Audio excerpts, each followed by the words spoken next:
وسلم کے سنتوں کو اپنانے کی ضرورت ہے. صرف نام کا مسلمان مت بنو پیارے, کام کا مسلمان بنو. مذہب اسلام کے ماننے والے ہو, اور مذہب اسلام کا ماننے والا کبھی جھوٹ نہیں بولتا ہے. مذہب اسلام کا ماننے والا کبھی غیبت نہیں کرتا ہے. مذہب اسلام کا ماننے والا کبھی زنا نہیں کرتا ہے. مذہب اسلام کا ماننے والا کسی کے حق تلفی, کسی کی حق تلفی نہیں کرتا ہے.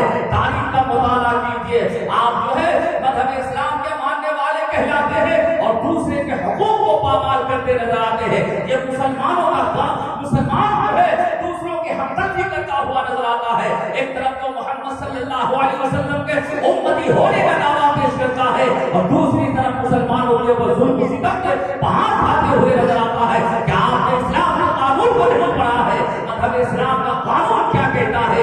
عن ابی ہریرہ قال قال رسول اللہ صلی اللہ علیہ وسلم المسلم من سلم المسلم باللسان ويده. اس حدیث پاک کے رائٹرز, اس حدیث پاک کے راوی حضرت سیدنا ابو ہریرہ ہے. حضرت ابو ہریرہ کہتے ہیں کہ مسلمان وہ ہے جس کی زبان سے مسلمان محفوظ رہے, مسلمان وہ ہے جس کے ہاتھ سے مسلمان محفوظ رہے. آج مسلمان اپنی زبان سے دوسروں کو تکلیف پہنچاتا ہوا نظر آتا ہے اور دعویٰ کرتا ہے مسلمان ہے. مسلمان اپنے ہاتھوں سے کمزور کو سٹاتا ہوا نظر آتا ہے. طاقتوں کا استعمال جو ہے ایک مسلمان کے سامنے کرتا ہوا نظر آتا اور دعویٰ پیش کرتا ہے مسلمان ہے. پیارے مسلمان وہ ہوتا ہے جو اپنی زبان کی بھی حفاظت کرتا ہے, اپنی طاقتوں کی بھی حفاظت کرتا ہے, اپنے مال کی بھی حفاظت کرتا ہے, اپنے خاندان کی بھی حفاظت کرتا ہے. تو پیارے اللہ کے رسول نے ہمیں جو عرب کی دھرتیوں سے پیغام دیا تھا کہ تم میں بہترین وہ لوگ ہیں جو سب سے زیادہ تقویٰ والا ہے, جس کے اندر پرہیزگاری ہے, جس کے اندر اچھا اخلاق ہے. آج ہمارا اخلاق اتنا گھٹا ہو چکا ہے کہ مسلمانوں کے قریب ہونے کے لوگ دور بھاگتا ہوا نظر آ رہا ہے. پیارے حالات یہ ہے کہ ایک کمزور انسان کی باتوں کو سننے کے لیے طاقتور تیار نہیں ہے, باپ بیٹے کی بات کو سننے کے لیے تیار نہیں ہے, بیٹا باپ کی بات سننے کے لیے تیار نہیں ہے. ہر طرف جو ہے صرف دعویٰ رہ چکا ہے کہ ہم مسلمان ہیں, ہم مسلمان ہیں. مسلمانوں کا کیا کام ہونا چاہیے؟ عرب کی دھرتی سے پیارے رسول صلی اللہ علیہ وسلم نے ہمیں کیا تعلیمات دیا ہے؟ مذہب اسلام کے تعلیمات پر عمل کرنے کی ضرورت ہے. آج ہم مذہب اسلام کے ماننے والے کو کہلا رہے ہیں, صرف زبان سے ہماری زبان پر صرف ہے کہ ہم مسلمان ہیں. صرف کلمہ پڑھ لینے سے مسلمان نہیں ہوتا ہے, صرف کلمہ پڑھنے سے مسلمان نہیں ہوتا ہے. کلمہ کے ساتھ ساتھ جو ہے اس کے رسول کے احکامات پر عمل کرنے کی ضرورت ہے. اللہ کے رسول صلی اللہ علیہ وسلم نے اس دنیا کے اندر ہمیں ساری چیزیں عطا کر دیا ہے, ساری چیزیں بتا دیا ہے, ساری ہماری رہنمائی کی ہے. اللہ کے رسول صلی اللہ علیہ وسلم کو اللہ تعالیٰ نے دیا اور ہمیں کہا ما آتاکم الرسول فخذوہ وما نہاکم عنہ. رسول جو ہے اسے خشوع اور خضوع کے ساتھ لے لو. تو اللہ تعالیٰ اپنے نبی کو دیتا ہے اور اللہ کہتا ہے کہ اگر تم میرا محبوب بندہ بننا چاہتے ہو تو میرے محبوب سے محبت کر لو, تم میرے محبوب بندہ بننا چاہتے ہو تو میرے نبی سے محبت کر لو. یہ قرآن کا پیغام ہے. اللہ تعالیٰ کہتا ہے قل ان کنتم تحبون اللہ فاتبعونی یحببکم اللہ. اے محبوب صلی اللہ علیہ وسلم آپ کہہ دیجئے کہ اگر تم اللہ سے محبت رکھتے ہو تو تم میری اتباع کرو, فاتبعونی, اور تم میرے اتباع کرو, یحببکم اللہ, اللہ تم سے محبت فرمائے گا, اللہ تمہارے گناہوں کو معاف فرما دے گا. اگر اللہ اپنی گناہوں کی مغفرت چاہتے ہو پیارے تو نبی کونین صلی اللہ علیہ وسلم کی اتباع ہے. آ جاؤ رسول کائنات صلی اللہ علیہ وسلم کی اتباع میں اپنی زندگی گزارو, اللہ تعالیٰ آپ کے تمام گناہوں کو معاف فرما دے گا. یہ میں نہیں کہتا ہے بلکہ قرآن کہہ رہا ہے, قرآن کے پیغام دے رہا ہے. اللہ تعالیٰ کہتا ہے قل ان کنتم تحبون اللہ فاتبعونی یحببکم اللہ ویغفر لکم ذنوبکم. اللہ تعالیٰ کہہ رہا ہے کہ تم اللہ سے محبت رکھتے ہو. آپ کہہ دیجیے کہ اگر تم اللہ سے محبت رکھتے ہو تو فاتبعونی, میری اتباع کرو, یحببکم اللہ, اللہ تم سے محبت فرمائے گا, ویغفر لکم, اور اللہ تمہارے گناہوں کی مغفرت فرمائے گا, تمہارے گناہوں کو بخش دے گا. تو پیارے اگر آپ اپنے گناہوں سے کی مغفرت چاہتے ہیں تو رسول کائنات کی سنتوں پہ عمل کر لیجیے. رسول آدم صلی اللہ علیہ وسلم فرماتے ہیں من احب سنتی فمن احبنی ومن احبنی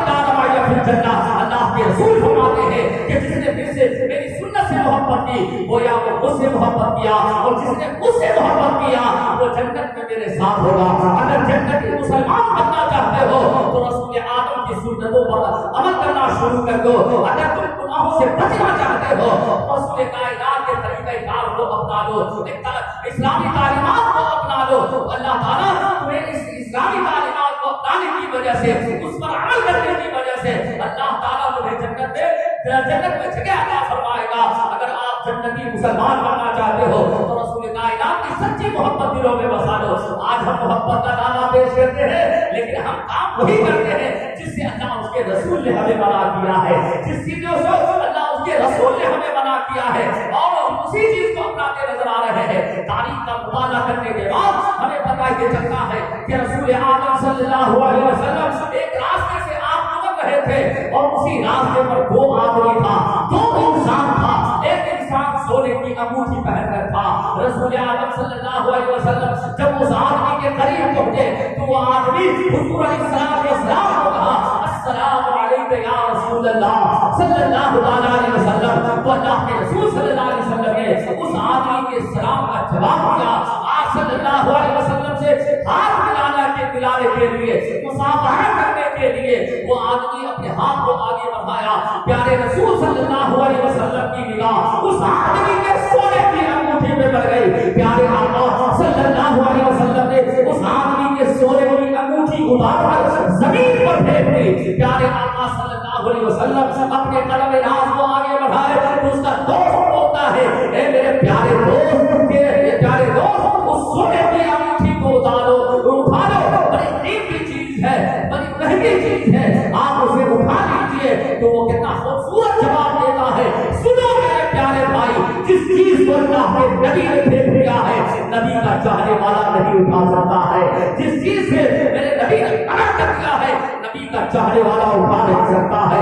آج نبی کا محبت کا دعویٰ پیش کر آج ہم مسلمان نبی صلی اللہ علیہ وسلم کی محبت کا دعویٰ پیش کرتے ہیں. جس چیزوں سے میرے نبی نے منع کیا ہے آج ہم اسی چیز کو اٹھاتے نظر آ رہے ہیں. مسلمان شراب کی بوتلوں کو اٹھا رہا ہے, مسلمان شراب سے گناہوں میں ملوث نظر آ رہا ہے. مسلمان, آپ نے قرآن عظیم کی آیتیں مبارکہ سنا ہوگا, قرآن عظیم کی آیتیں آپ کو تلاوت کرنے کا شرف حاصل ہوا ہوگا کہ اللہ تعالیٰ کہتا ہے وَلَا تَقْرَبُوا الزِّنَا, زنا کے قریب بھی مت جاؤ. اگر کوئی مسلمان زنا کے قریب جاتا ہے تو اللہ تعالیٰ اس گناہ کی وجہ سے اس انسان کے چہرے کے ظاہر کی نشانیوں کو مٹا دیتا ہے. اس کی کمائی کی رزق کی جو برکتیں ہیں اللہ تعالیٰ اٹھا لیتا ہے, اس کی عمر کی برکتیں اٹھا لیتا ہے. آج مسلمان جو ہے, مسلمان کے بچے زنا جیسے گناہوں میں ملوث نظر آ رہا ہے. جھوٹ جیسی بیماریوں میں مسلمان ملوث نظر آ رہا ہے. پیارے سے اللہ کے رسول صلی اللہ علیہ وسلم کی کھڑکیوں سے ہمیں کیا پیغام کیا تھا, اس پیغامات کو جاننے کی ضرورت ہے اور اس پر عمل کرنے کی ضرورت ہے. اللہ کے رسول صلی اللہ علیہ وسلم اس روئے زمین پر تشریف لائے تو اس وقت کی حالت یہ تھی کہ لوگ 72 خداؤں کی عبادت کر رہا تھا, 72 خداؤں کی پرستش کر رہا تھا, 72 خداؤں کی پوجا کر رہا تھا.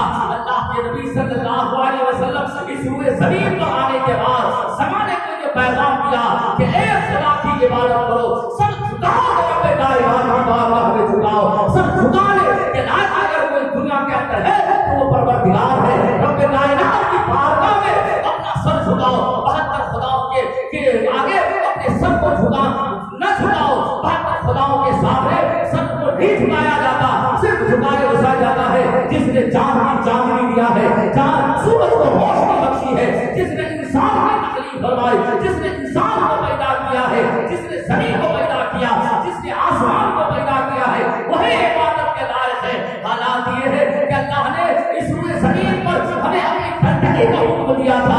اللہ تعالیٰ اس روئے زمین پر ہمیں عبادت کرنے کا حکم دیا, لیکن ہم اللہ کی عبادتوں سے کوسر نظر آ رہے ہیں. اب آئیے عبادت کہتے کسے ہیں, ہم اور آپ سمجھتے ہیں کہ صرف نماز پڑھنے کا نام عبادت ہے. ایسا نہیں ہے, صرف نماز پڑھنے کا نام عبادت نہیں ہے. جھوٹ سے بچنے کا نام بھی عبادت ہے, گناہوں سے بچنے کا نام عبادت ہے. خلاصہ کلام یہ ہے کہ اتباع رسول کو اپنانے کا نام عبادت ہے. ایک راوی نے لکھا ہے لولا اگر تم لوگ نبی کی سنتوں کو ضائع کرو گے تو گمراہ ہو جاؤ گے, برباد ہو جاؤ گے. اسی نبیکم لزلزلتم، اگر تم لوگ نبی کی سنتوں لولا ترکتم سنت نبیکم لزلزلتم، اے قرآن نے کہا کہ اگر تم لوگ نبی کی سنتوں کو ضائع کرو گے تو گمراہ ہو جاؤ گے، برباد ہو جاؤ گے۔ اس کا ترجمہ ہم کی جانب صاحب اس انداز میں کرتے ہیں کہ اگر تم لوگ نبی کی سنتوں کو ضائع کرو گے تو گمراہ ہو جاؤ گے، برباد ہو جاؤ گے۔ اگر آپ بربادی سے بچنا چاہتے ہیں تو نبی کی سنتوں سے محبت کر لیجیے، نبی کی سنتوں سے محبت کیجیے گا، یقیناً آپ دنیا میں بھی کامیاب رہیے گا اور آخرت میں بھی کامیاب رہیے گا۔ قرآن عظیم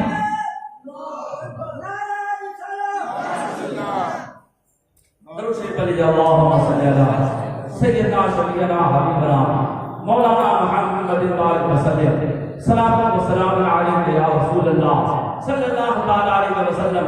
تو حضرات میں عرض کر رہا تھا کہ سروئے زمین پر ہمیں زندگی گزارنے کا طریقہ اللہ کے رسول صلی اللہ علیہ وسلم نے جو دیا اسی طریقے پر عمل کرنے کی ضرورت ہے۔ صرف مجلس سجا لینے کا نام میلاد نہیں ہے، رسول کائنات صلی اللہ علیہ وسلم کی تعلیمات کو اپنانے کا نام میلاد ہے۔ رسول کائنات صلی اللہ علیہ وسلم کے طور طریقے پر زندگی گزارنے کا نام میلاد ہے، رسول کے کردار کو اپنانے کا نام میلاد ہے۔ غربا مساکین کی مدد کرنا اسی کو میلاد کرتے ہیں، اچھے اخلاق کو اپنانے کا نام میلاد ہے۔ گویا خلاصہ کلام یہ ہے کہ رسول کائنات کی تعلیمات کو اپنا لیجیے، آپ دنیا میں بھی کامیاب رہیے گا اور آخرت میں بھی کامیاب رہیے گا۔ اللہ تعالیٰ فرماتا ہے کہ محبوب آپ فرما دیجیے، اے محبوب آپ فرما دیجیے کہ اگر تم اللہ سے محبت رکھتے ہو تو فاتبعونی، میری اتباع کرو، یحببکم اللہ، اللہ تم سے محبت فرمائے گا۔ اور ایک مقام پر اللہ تعالیٰ فرماتا ہے واطیعوا اللہ واطیعوا الرسول، اطاعت کرو اللہ اور اس کے رسول کی۔ گویا اللہ کے احکامات پر عمل کیجیے، رسول کائنات صلی اللہ علیہ وسلم کے بتائے ہوئے طریقے پر عمل کیجیے، اسی کے نام زندگی، اچھی زندگی گزارنے کا طریقہ ہے، اچھی زندگی گزارنے کا طریقہ ہے۔ اچھی زندگی آپ گزارنا چاہتے ہیں تو آپ گناہوں سے نفرت کیجیے، اور گناہوں سے نفرت کیجیے، نیکیوں سے محبت کیجیے، اسی کے نام زندگی ہے۔ اور جو گناہوں سے نفرت کرتا اور نیکیوں سے محبت کرتا اللہ کے نزدیک وہ بہتر انسان ہے، اچھا انسان ہے۔ انہی جملوں کے ساتھ وآخر دعوانا الحمدللہ رب العالمین۔ کیونکہ عشاء کی نماز نہیں ہوئی، عشاء کی نماز ہم پڑھنی ہے اور نماز کا پابند ہو جائے گا۔ حضرات میں چلتے چلتے آخر میں یہی پیغام دیتا ہوں کہ نماز کا پابند بن جائیے۔ اللہ تعالیٰ ہر برکتیں نماز میں رکھی ہے، عمر کی برکتیں نماز میں ہے، رزق کی برکتیں نماز میں ہے۔ آج ہم برکت تلاش کرنے کہاں جا رہے ہیں؟ چوراہے پر برکت تلاش کرنے جا رہے ہیں، سماج میں برکت تلاشنے جا رہے ہیں، چائے خانے میں برکت کی باتیں کر رہے ہیں۔ اگر آپ کو برکت کی باتیں کرنی ہے، برکت تلاش کرنی ہے تو آپ نماز میں تلاش لیجیے۔ جانتے ہیں پیارے، سب سے بڑا گنہگار وہ انسان ہے جو بلا عذر نماز کو چھوڑتا ہے۔ اللہ ناراض ہوتا ہے جب اللہ کا بندہ اذان سن کر کے مسجد کی طرف نہیں آتا، نماز کی پابندی نہیں کرتا ہے تو اللہ ناراض ہوتا ہے۔ اور جب اللہ خوش ہوگا تو آپ کو ساری برکتیں حاصل ہوتی نظر آئے گی۔ آج ہم اور آپ برکت کہاں تلاش رہے ہیں؟ چوراہے پر برکت تلاشنے کی جگہ مسجد ہے۔ نبی اکرم صلی اللہ علیہ وسلم فرماتے ہیں کہ جب بندہ نماز کے بعد دعا کرتا ہے نا تو اللہ تعالیٰ اس انسان کی دعا کو قبول فرماتا ہے۔ آج ہم دعا کہاں کر رہے ہیں؟ چوراہے پر۔ اللہ ہم کو کمائی میں برکت دے رہا، اب اللہ سے نہیں کہ اللہ ہماری کمائی میں برکت نہیں ہو رہی، ہمیں ہماری کمائی میں برکتوں کا نزول فرما دے۔ یقیناً رب کائنات دینے والا ہے، رب کائنات سے محبت کیجیے، آپ کی تمام مشکلات دور ہو جائیں گے۔ رسول اعظم کی تعلیمات کو اپنائیے، تمام پریشانیاں دور ہو جائیں گے۔ وآخر دعوانا الحمدللہ رب العالمین۔ السلام علیکم۔